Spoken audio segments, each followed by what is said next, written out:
আসসালামু আলাইকুম রহমতুল্লাহি ওয়া বারাকাতুহু।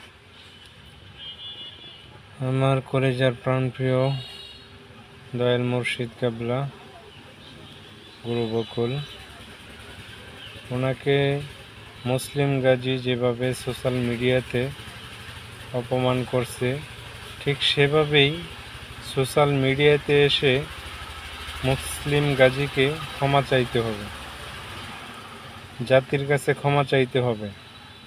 আপনি যে অপরাধ করছেন সেই অপরাধের জন্য আপনি ক্ষমা প্রার্থী। আপনি যেভাবে প্রচার করছেন ভিডিও করে, ঠিক সেভাবেই ভিডিও করে প্রচার করবেন যে আমি যা করছি ভুল করছি, গুরু বকুলের এখানে কোনো দোষ নেই, আমার নিজের দোষের কারণে এগুলা হয়েছে।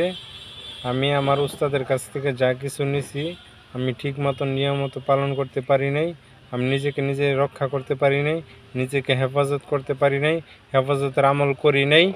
গুরু আমাকে দিয়েছে, আমি করতে পারি নাই। যেগুলো করার দরকার সেগুলো করি নাই, যেগুলো করার দরকার নেই সেগুলো আমি করছি। এই জন্য আমার অদৃশ্য শক্তিগুলো আমার উপরে ক্ষিপ্ত হয়ে গেছে। সেটা প্রকাশ্যে বলতে হবে মিডিয়ার সামনে এসে আপনাকে।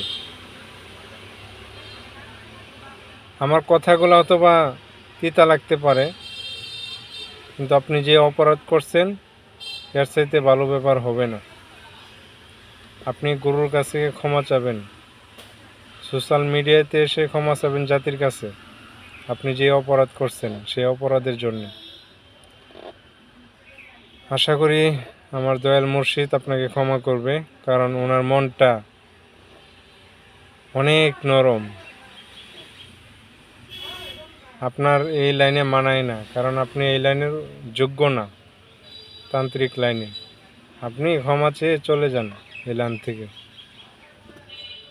ভালো থাকবেন সবাই, সুস্থ থাকবেন। আমার গুরুজির জন্য দোয়া করবেন যেন গুরুজিকে আল্লাহ পাক হেফাজত করেন বিপদ আপদ থেকে।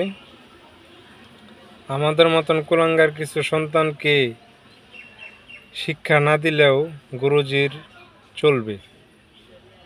আমরা আসলে কুলাঙ্গার, এটা দোষ আমাদের, গুরুর দোষ না। গুরু তো বলেই দিছে নিজের বুদ্ধি খাটাইয়া আমল করো। আমি যদি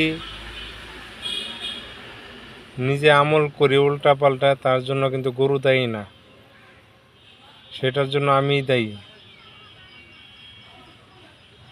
গুরুর চ্যানেল দায়ী না। আপনি নিছেন কেন আমল এত ভয়ঙ্কর ভয়ঙ্কর?